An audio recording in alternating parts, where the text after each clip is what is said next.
അസ്സലാമു അലൈക്കും. ഇണയുടെ ചെലവ്, അതുമായി ബന്ധപ്പെട്ട പല സംശയങ്ങളും മറുപടികളുമാണ് ഈ വീഡിയോയിൽ പറയുന്നത്. നിക്കാഹ് നടക്കലോട് കൂടി ഭാര്യയുടെ ചെലവ് നിർബന്ധമാകുമോ? അതൊരിക്കലുമില്ല. കാരണം അവളെക്കൊണ്ട് സുഖമെടുക്കാൻ ഭർത്താവിന് സൗകര്യം ചെയ്ത് കൊടുക്കലോട് കൂടിയാണ് അവൾക്കുള്ള ചെലവ് നിർബന്ധമാവുക.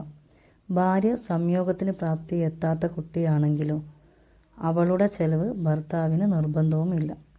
ഇനി രോഗം മൂലം ഭാര്യ സംയോഗത്തിന് അശക്തയാണെങ്കിലോ എങ്കിലും അവൻ ചെലവ് കൊടുക്കൽ നിർബന്ധമാണ്. ഭാര്യ ഭർത്താവിനോട് പിണങ്ങിയാലോ അവൾക്ക് ചെലവ് നൽകൽ ഭർത്താവിന് നിർബന്ധമില്ല. മടക്കിയെടുക്കാവുന്ന ത്വലാഖ് ചൊല്ലപ്പെട്ടവൾക്ക് ചെലവ് നൽകേണ്ടതുണ്ടോ? അതേ, ചെലവ് നൽകൽ നിർബന്ധമാണ്. അവനും അവളുമായിട്ടുള്ള ബന്ധം പാടെ അറ്റുപോവാതെ നിലനിൽക്കുന്നുണ്ടെന്നതും മടക്കിയെടുത്തു അവളുമായി സുഖം അനുഭവിക്കാൻ അവന് കഴിയുമെന്നതുമാണ് കാരണം. എന്നാൽ പിണക്കം കാരണം മടക്കിയെടുക്കാവുന്ന ത്വലാഖ് ചൊല്ലപ്പെട്ടവൾക്ക് ചെലവ് നൽകേണ്ടതില്ല. പിണക്കത്തോടെ ചെലവ് ഒഴിവായി. 3 ത്വലാഖ് ചൊല്ലപ്പെട്ടവൾക്ക് ചെലവ് നൽകണോ?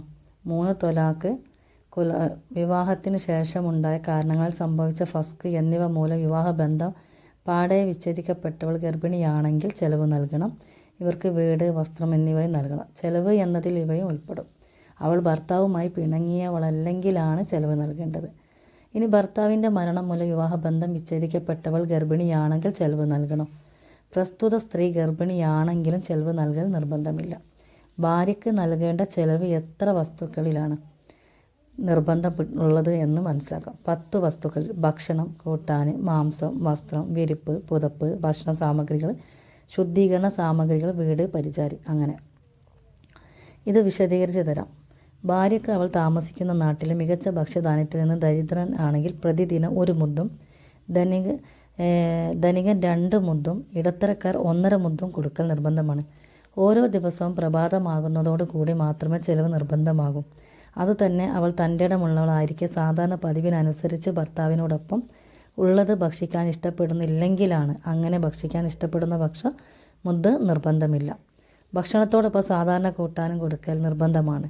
ധനസ്ഥിതി അനുസരിച്ച് നാട്ടു നടപ്പ് പ്രകാരം ഇന്ന ദിവസം ഇത്ര എന്ന കണക്കിൽ മാംസം വാങ്ങിക്കൊടുക്കലും നിർബന്ധമാണ്. ആഴ്ചയിൽ 1 ദിവസമാണ് മാംസം ഭക്ഷിക്കൽ പതിവെങ്കിൽ അത് വെള്ളിയാഴ്ചയാവലും, 2 ദിവസം പതിവുണ്ടെങ്കിൽ വെള്ളി, ചൊവ്വാഴ്ച ദിവസങ്ങളിലാവലും നല്ലത്. ഉപ്പ്, വിറക്, കുടിവെള്ളം എന്നിവയും കൊടുക്കൽ നിർബന്ധമാണ്. ഭക്ഷണം പാകം ചെയ്യാനും വിളമ്പി തിന്നാനും ഒഴിച്ചു കുടിക്കാനുമുള്ള ഉപകരണങ്ങളും കൊടുക്കൽ നിർബന്ധമാണ്. ഭാര്യ പുകവലി പതിവാക്കിയവളാണെങ്കിൽ അത് നൽകണോ? ഒരു സംശയം. നൽകൽ നിർബന്ധമാണ്. എന്നാൽ അതെന്താ? പുകവലി കറാഹത്തായ കാര്യം. ഭാര്യയ്ക്ക് നൽകുന്ന വീടോ? അതൊരു സംശയം. വീട് അവൾക്ക് താമസിച്ച് പ്രയോജനപ്പെടുത്താനുള്ളതാണ്. അത് അവൾക്ക് ഉടമപ്പെടുകയില്ല. സാധാരണ സ്ഥിതിയിൽ ഭാര്യയോട് അനുയോജ്യമായതും ഭർത്താവ് സ്ഥലത്തില്ലാത്തപ്പോൾ അവളുടെ ദേഹത്തിനും ധനത്തിനും രക്ഷ നൽകുന്ന തരത്തിലുമുള്ളതുമായ ഭവനം ഭാര്യയ്ക്കു നൽകാൻ നിർബന്ധമാണ്. സ്വന്തം ഇഷ്ടപ്രകാരം അവൾ ഉപ്പയുടെ വീട്ടിൽ താമസിക്കുകയാണെങ്കിൽ ഭർത്താവ് കൂലി കൊടുക്കേണ്ടതുണ്ടോ? കൂലി നൽകേണ്ടതില്ല. അതുപോലെ ഭാര്യയ്ക്ക് പരിചാരികയെ നൽകണോ? അതൊരു സംശയം. സാധാരണഗതിയിൽ അവളെപ്പോലുള്ളവർക്ക് പരിചാരികയുണ്ടാവൽ പതിവുണ്ടെങ്കിൽ പരിചാരികയെ നിയമിക്കണം. അവൾ രോഗിയോ വാർദ്ധക്യം കാരണമോ പരിചാരിക ആവശ്യമായി വന്നാലും ഭർത്താവ് പരിചാരികയെ നിയമിക്കണം. ഭാര്യയ്ക്ക് രോഗമായാൽ അവളെ ചികിത്സിക്കുന്ന ഡോക്ടർക്ക് ഫീസ് കൊടുക്കലും മരുന്ന് വാങ്ങിക്കൊടുക്കലും ഭർത്താവിന് നിർബന്ധമാണോ? നിർബന്ധമില്ല. കാരണം ചികിത്സ നിർബന്ധമില്ലെന്നതിൻ്റെ വിവക്ഷ ഭാര്യയുടെ അവകാശം എന്ന നിലയിൽ ഭർത്താവിനെ അതിനെ നിർബന്ധിപ്പിക്കാൻ ആർക്കും അവകാശമില്ലെന്നും അതിൻ്റെ പേരിൽ അവകാശ ലംഘനത്തിന് ഭർത്താവിനെതിരെ നടപടി സ്വീകരിക്കാൻ ഭാര്യയ്ക്ക് അവകാശമില്ലെന്നുമാണ് പ്രസ്തുത. ഭാര്യ രോഗിയായാൽ അവളെ അവഗണിക്കണമെന്നോ അവളുടെ വീട്ടിലേക്ക് പറഞ്ഞയക്കണമെന്നോ അല്ല. ഭാര്യയോട് നിങ്ങൾ നല്ല നിലയിൽ വർത്തിക്കണമെന്ന് വിശുദ്ധ ഖുർആൻ വരെ പ്രഖ്യാപിച്ചിട്ടുണ്ട്. ചികിത്സ ഭാര്യയുടെ മൗലിക അവകാശമായി പ്രഖ്യാപിക്കാത്തതിലുള്ള തത്വം എന്താ വെച്ചാൽ, ഇല്ലാത്ത രോഗങ്ങൾ ഉണ്ടെന്ന് പറഞ്ഞ് ഭർത്താവിനെ ശല്യം ചെയ്യും. അതിൻ്റെ പേരിൽ കോടതി മുഖേന വിവാഹം ദുർബലപ്പെടുത്താൻ ശ്രമിക്കും. രോഗങ്ങൾ പലതും പ്രത്യക്ഷത്തിൽ പ്രകടമാകുന്നതല്ല. അതുകൊണ്ട് തന്നെ ഇല്ലാത്ത രോഗം തനിക്കുണ്ടെന്ന് ഭാര്യയ്ക്ക് എപ്പോഴും വാദിക്കാം. അതിനെ നിഷേധിക്കാൻ ഭർത്താവിന് കഴിയുകയുമില്ല. ചികിത്സ നിർബന്ധമാക്കാത്തതിൽ ഇത്തരം യുക്തികളെല്ലാം ഉണ്ട്. രോഗം എന്നത് സാധാരണമല്ല, വല്ലപ്പോഴുമൊക്കെ ഉണ്ടാകുന്ന ഒരു കാര്യം. ഇസ്ലാം വ്യവസ്ഥ ചെയ്ത് ചെലവ് വിഹിത പൂർണ്ണമായി ഭാര്യയ്ക്ക് കിട്ടിയാൽ സാധാരണഗതിയിൽ അതിൽ നിന്നും മിച്ചം വെക്കാൻ അവൾക്ക് സാധിക്കും. ചികിത്സാ വർഷത്തും അത് വിനിയോഗിക്കുകയും ചെയ്യും. ഭാര്യ പിണങ്ങിയാൽ അവളുടെ ചെലവ് കൊടുക്കേണ്ടതില്ലെന്ന് വ്യക്തമാക്കി അല്ലേ?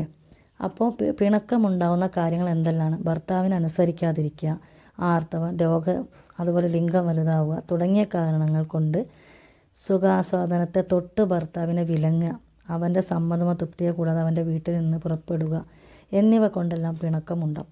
അല്പസമയം പിണങ്ങിയാലും ചിലവ് നഷ്ടപ്പെടുമോ എന്നുള്ള ചില ആളുകൾക്കുള്ള സംശയം. അതെ, ആ ദിവസത്തെ ചിലവും ആ 6 മാസത്തെ വസ്ത്രവും നഷ്ടപ്പെടും. പിണങ്ങിയ വേളയിൽ അവൻ അവളെ കൊണ്ട് സുഖമെടുത്താലോ എങ്കിൽ ചിലവ് നഷ്ടപ്പെടില്ല. അവൻ അത് നൽകൽ നിർബന്ധമാവും. അവളുടെ പിണക്കത്തിന് അവൻ മാപ്പ് നൽകിയാലും അവളുടെ ചിലവ് നഷ്ടപ്പെടില്ല. കാരണത്തോടു കൂടി ഭാര്യ വീട്ടിൽ നിന്ന് ഭർത്താവിൻ്റെ സമ്മതം കൂടാതെ പുറത്തിറങ്ങിയാൽ പിണക്കമാവില്ലല്ലോ. എന്തെല്ലാമാണ് ആ കാരണങ്ങൾ?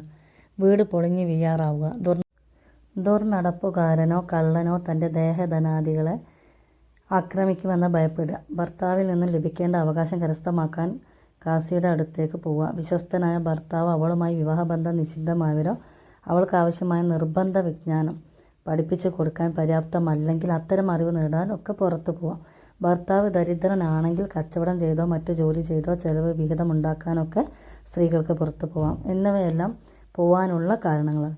ഭർത്താവിൻ്റെ തൃപ്തി ഭാവിക്കുമ്പോൾ രോഗ സന്ദർശനം, ബന്ധുവീട് സന്ദർശിക്കുക എന്നതിന് വേണ്ടി പുറത്തു പോയിക്കൂടെ എന്ന് ചില ആൾക്കാർക്ക് സംശയമുണ്ട്. പോവാം, അതൊന്നും പിണക്കമായി പരിഗണിക്കില്ല.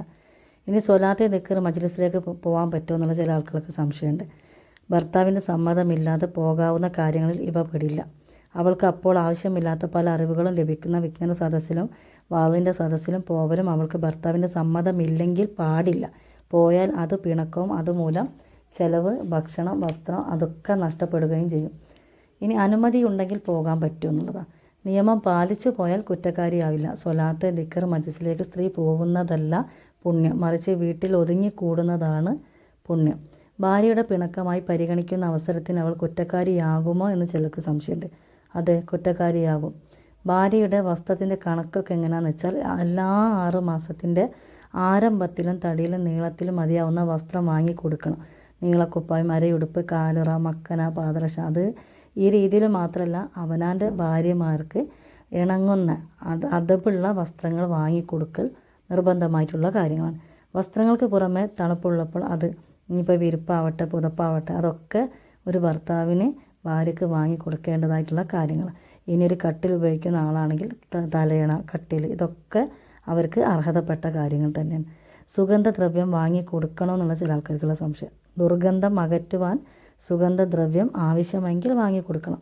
ഇനി ഭർത്താവ് നാട്ടിലില്ലെങ്കിൽ എങ്കിലും അഴുക്കും ജടയും ഒക്കെ നീക്കാൻ ആവശ്യമായത് മാത്രം കൊടുക്കൽ നിർബന്ധമുള്ളൂ. മറ്റ് ശുചീകരണ സാമഗ്രികൾ വേണ്ട.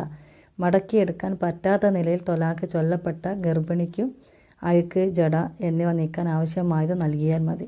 ഭാര്യയുടെ ചെലവുകൾ അവൾക്ക് നൽകുമ്പോൾ ഈജാബും കബൂലും വേണമെന്നുള്ള ചില സംശയം. ആവശ്യമില്ല. അവൾക്ക് നൽകുകയും അവൾ അത് കൈപ്പറ്റുകയും ചെയ്യുന്നതോടെ അവൾക്കത് ഉടമപ്പെട്ടതായിട്ട് മാറും. ഭർത്താവിൻ്റെ സമ്മതമില്ലാതെ ഹജ്ജിന് ഇനി പോയാലോ പലർക്കുള്ള സംശയം. അതും പിണക്കം തന്നെയാണ്. പക്ഷേ അതുമൂലം അവൾ കുറ്റക്കാരിയാവില്ല. കാരണം ഉംറക്ക് പുറപ്പെട്ടാലും ഇതുപോലെ തന്നെ അവയുടെ കാര്യങ്ങൾ അത്രയും വിലപ്പെട്ടതാണല്ലോ.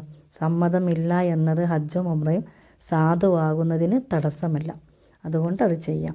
നിർബന്ധമായ ചെലവ് നൽകാതിരുന്നാൽ അത് ഭർത്താവ് ഭാര്യയ്ക്ക് നൽകേണ്ട കടബാധ്യതയായി നിലനിൽക്കുമോ എന്നുള്ള സംശയം. എന്നാൽ വീട് പരിചാരി നൽകാത്തത് കടമായി നിലനിൽക്കില്ല. അതിൻ്റെ സമയം കഴിയുന്നതോട് അതിൻ്റെ ബാധ്യത ഒഴിവായി. കാരണം അവ അവൾക്ക് ഉടമയാവില്ല. നമ്മുടെ നാടുകളിൽ നിക്കാഹ് കർമ്മം നടന്നു മാസങ്ങൾക്ക് ശേഷം സദ്യയൊരുക്കി പുതുനാരിയെ വരൻ്റെ വീട്ടിലേക്ക് കൊണ്ടുവരുന്ന പതിവ് ചിലപ്പോൾ കാണാറുണ്ട്. ഇത്തരം വേളയിൽ നിക്കാഹ് കഴിഞ്ഞ ഉടനെ തന്നെ ചെലവ് നൽകൽ നിർബന്ധമാണോ? ഒരു സംശയമാണത്. നിക്കാഹ് കഴിഞ്ഞ ഉടനെ ചെലവ് മറ്റു നിർബന്ധമാവില്ല. തംകീൻ ഉണ്ടായ ശേഷമാണ് നിർബന്ധമാണ്. ഭാര്യ തന്നെ കൊണ്ട് ഭർത്താവിന് സുഖമെടുക്കാൻ സൗകര്യം ചെയ്തു കൊടുക്കലാണ് തംകീൻ. തംകീനോട് കൂടി ചെലവും ഫിത്ർ സക്കാത്തും നിർബന്ധമാണ്. തംകീനിൻ്റെ രൂപം ഒന്ന് വിശദീകരിച്ച് തരാം. തൻ്റെ ശരീരത്തിനെ അതായത് ഒരു സ്ത്രീ അവരുടെ ശരീരം ഭർത്താവിന് മുന്നിൽ ഏൽപ്പിച്ചു തന്നിരിക്കുന്നു.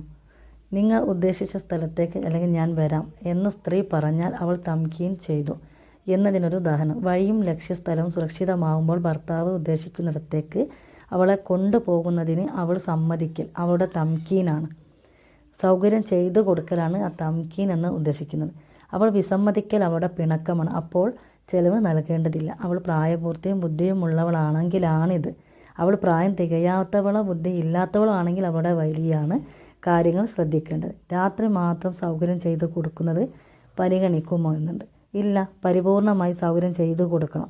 രാത്രി മാത്രം അല്ലെങ്കിൽ പകൽ മാത്രം സുഖാസ്വാദനത്തിന് സൗകര്യം ചെയ്തു കൊടുക്കൽ, അല്ലെങ്കിൽ ചില വീടുകളിൽ വെച്ച് മാത്രം സൗകര്യം ചെയ്തു കൊടുക്കൽ എന്നിവയൊന്നും പരിഗണിക്കില്ല. അതുകൊണ്ടൊന്നും അവൾക്ക് ചെലവ് നൽകൽ നിർബന്ധമില്ല. നബി സല്ലല്ലാഹു അലൈഹി വസല്ലമ ആയിഷ ബീവി റളിയല്ലാഹു മഹദിയുടെ 6-ാം വയസ്സിൽ വിവാഹം ചെയ്യുകയും 9-ാം വയസ്സിൽ ഒരുമിച്ച് ജീവിക്കാൻ തുടങ്ങുകയുമാണല്ലോ ചെയ്തത്. നിക്കാഹിന് ശേഷം ഒരുമിച്ച് ജീവിക്കും മുമ്പ് ചെലവ് നൽകിയിരുന്നോ? ചെലവ് നൽകിയതായി ഉദ്ധരിക്കപ്പെട്ടിട്ടില്ല. ഒരു ഭാര്യ തൻ്റെ ശരീരത്തെ ഭർത്താവിനെ ഏൽപ്പിക്കുന്നത് മഹ്രിബിൻ്റെ സമയത്താണെങ്കിലോ സംശയമാണ്. ആദ്യമായി അവൾ പ്രസ്തുത സമയത്താണ് ഏൽപ്പിക്കുന്നതെങ്കിൽ അവിടെ മുതൽക്കേ ചെലവ് നിർബന്ധമാകും. അന്നത്തെ പ്രഭാതം മുതൽക്ക് നിർബന്ധമാകില്ല എന്ന് ചുരുക്കം. പിണങ്ങി നിന്നവൾ മഹ്രിബിൻ്റെ സമയം പിണക്കം ഒഴിവാക്കി ശരീരത്തെ ഭർത്താവിന് കീഴ്പ്പെടുത്തി കൊടുത്താലും അന്നത്തെ ചെലവ് അവൻ്റെ മേൽ ബാധ്യതയില്ല. അന്നത്തെ ആ പിണക്കത്തോടെ അത് അല്പസമയമാണെങ്കിലും അന്നത്തെ ചെലവ് ഒഴിവാകും. അതാണ് മഹ്രിബിൻ്റെ സമയം എന്നുള്ളതൊരു ഉദാഹരണം മാത്രമാണ്. ചെലവ് വിവരിച്ചതെടുത്ത് ഇറച്ചി പ്രത്യേകം എടുത്ത് പറഞ്ഞത് എന്തുകൊണ്ടാണെന്ന് പറഞ്ഞു. അത് ഏറ്റവും മുന്തിയ ഭക്ഷണമായതുകൊണ്ട് തന്നെ. അതാണ് നബി സല്ലല്ലാഹു അലൈഹി വസല്ലം ദുനിയാവിലെയും പരലോകത്തെയും ഭക്ഷണം ഏറ്റവും മുന്തിയത് എന്താ? മാംസമാണ്. ഈ ഹദീസിൻ്റെ അടിസ്ഥാനത്തിൽ ഇറച്ചിയാണ് ഏറ്റവും മുന്തിയതെന്ന് ഇമാം റളിയല്ലാഹു പോലുള്ളവർ പ്രബലപ്പെടുത്തിയിട്ടുള്ള കാര്യം. 40 ദിവസം മാംസം തുടർച്ചയായി തിന്നുന്നത് ഹൃദയകാഠിന്യം ഉണ്ടാക്കുമെന്നും അതേസമയം 40 ദിവസം മാംസം ഒഴിവാക്കുന്നത് സ്വഭാവം ചീത്തയാകാൻ വഴി വെക്കുമെന്നും ഇമാം ഗസാലി റളിയല്ലാഹു അഭിപ്രായപ്പെട്ടിട്ടുണ്ട്. ഇനി രോഗിണിയായ ഭാര്യയുടെ രോഗചികിത്സാ ചെലവ് ഭർത്താവിന് നിർബന്ധ ബാധ്യതയല്ലെന്ന് വ്യക്തമാക്കിയല്ലോ. ഗർഭം മുതൽ പ്രസവം വരെ ഉണ്ടാകുന്ന ചികിത്സാ ചെലവും ഭർത്താവിന് നിർബന്ധ ബാധ്യതയില്ലേ? ഇല്ലെങ്കിൽ പ്രസ്തുത ചെലവുകൾ ആരാണ് വഹിക്കുന്നത്? ഗർഭം മുതൽ പ്രസവം വരെയും അന്തരമുള്ള അസുഖങ്ങളുടെയും വേദനയുടെയും മരുന്നുകളും ഭർത്താവിന് ബാധ്യതയില്ല. പ്രസവ ചെലവുകളിൽ ഭാര്യയ്ക്ക് ആവശ്യമായ ഭക്ഷണാദികളുടെ ബാധ്യത ഭർത്താവിനുണ്ടെന്ന് വ്യക്തമാണല്ലോ. അതുപോലെ അവൾ സ്വയം പരിചരിക്കുന്ന ശീലക്കാരിയാണെങ്കിലും അതിന് കഴിയാത്ത പ്രസവാനന്തര നാളുകളിൽ പരിചാരികയെ വെച്ചു കൊടുക്കലും ഭർത്താവിന് നിർബന്ധമുള്ള കാര്യമാണ്. അവൻ മൂലമുള്ള പ്രസവത്തിൻ്റെ പേരിൽ നിർബന്ധമാകുന്ന കുളിക്ക് അനിവാര്യമായ വെള്ളമോ അതിൻ്റെ വിലയോ പോലും ഭർത്താവിന് നിർബന്ധമാകും. ഇനി പ്രസവാനന്തര നാളുകളും ശേഷവും കുട്ടിക്ക് മുല കൊടുക്കുന്നതിന് തുല്യ നിരക്കിൽ പ്രതിഫലം ആവശ്യപ്പെടാനും അത് വസൂലാക്കാനും ഭാര്യയ്ക്ക് അവകാശമുണ്ട്. ആവശ്യപ്പെട്ടാൽ അത് നൽകാൻ ഭർത്താവ് നിർബന്ധവുമാണ്. അതേസമയം പ്രസവാനന്തര ശുശ്രൂഷ വേളയിൽ സാധാരണമായി ഉണ്ടാകുന്ന ഉണ്ടാക്കി കൊടുക്കുന്ന നെയ്യ്, തേൻ തുടങ്ങിയ പ്രത്യേക വിഭവങ്ങളുടെ ബാധ്യത ഭർത്താവിനില്ല. ഗർഭകാലത്തും അവിടെ സാധാരണ ഭക്ഷണാദി ചെലവുകൾക്ക് പുറമെ ഗർഭിണിക്ക് സാധാരണമായി അത്യാർത്തിയുള്ള ഭക്ഷണ വസ്തുക്കൾ കൂടി ഭർത്താവിൻ്റെ മേൽ ബാധ്യത വരും. ചികിത്സാ ചെലവ് അപ്പോഴും നിർബന്ധമില്ല. ഭർത്താവിന് നിർബന്ധമില്ലാത്ത ചികിത്സാ ചെലവുകൾ ഭർത്താവ് വഹിച്ചാൽ അതൊരു പുണ്യകർമ്മമാണെന്ന് പറയേണ്ടതില്ലല്ലോ. ഒരു ഭാര്യനോടുള്ള സ്നേഹമാണ് ഭർത്താവ് അത്രയും ചെലവ് വഹിക്കുന്നത്.